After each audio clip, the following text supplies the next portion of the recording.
Okay, so we have everything welded on. That one looks perfect. We don't talk about that one. But I want to do a cold start.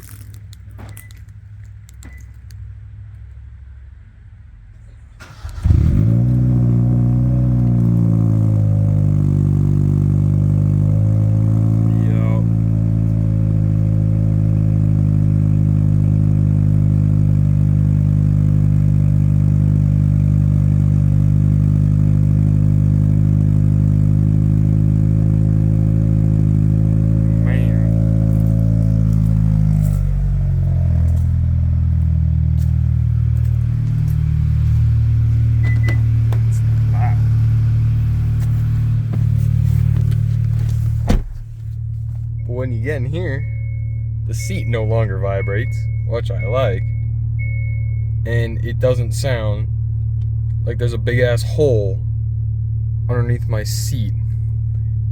So that's a plus.